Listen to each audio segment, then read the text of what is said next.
শ্রাবণের তৃতীয় সোমবার বিভিন্ন শিব মন্দিরগুলিতে ভিড় উপচে পড়ল ভক্তপ্রাণ মানুষের। এদিন জেলার বেশ কয়েকটি প্রাচীন শিব মন্দিরে শিবের মাথায় জল ঢালতে 8 থেকে 80 বিভিন্ন বয়সের মানুষের ভিড় চোখে পড়ে। শিবের মাথায় জল ঢালার পাশাপাশি মন্দিরগুলিতে শ্রদ্ধা ও ভক্তি সহকারে পুজো অনুষ্ঠিত হয়। এদিন দিনহাটার থানা শিব মন্দিরে সকাল থেকে ভিড় ছিল চোখে পড়ার মতো। ভক্তপ্রাণ মানুষ পুজোর পাশাপাশি সকলের মঙ্গল কামনা করেন। পুরোহিত গোপাল গোস্বামী বলেন, ভোর থেকেই শিবের মাথায় জল ঢালা শুরু হয়েছে, পাশাপাশি নিয়ম অনুযায়ী পুজো শুরু হয়েছে। পুজো শেষে বিলি করা হবে প্রসাদ।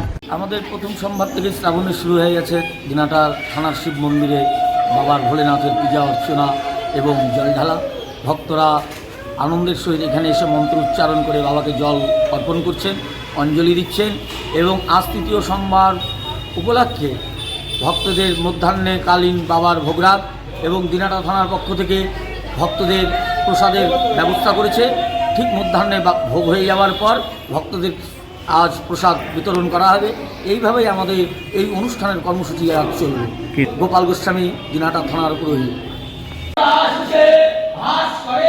নিজের নিজের নাম গোত্র নম জ্ঞান জ্ঞান বিনয় কীর্ত সর্ব পাপ ক্ষয় পূর্বক নম বিভাসতে ব্রহ্মণ্য ভাস্বতে বিষ্ণু তেজসে জগৎ সৌমিত্রে সুচায় সৌমিত্রে কর্মদায়িনে ঈদম অর্ধম ভগবতে শ্রী সূর্যায় নমঃ নমঃ এতৎ সুপকর্ণ আমন্ন ফল শিবায় সমর্পয়ামি।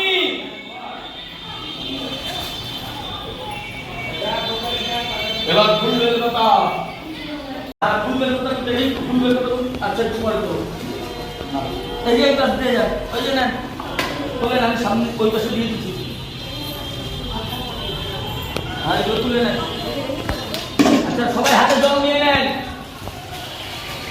হাতে জল আগে বলে নমো শ্রী বিষ্ণু নমো শ্রী বিষ্ণু নমো শ্রী বিষ্ণু নমো অপবিত্র পবিত্রবান সর্বাবস্থান গত বিবাহ যৎসয়ে পুণ্ডরিকাক্ষম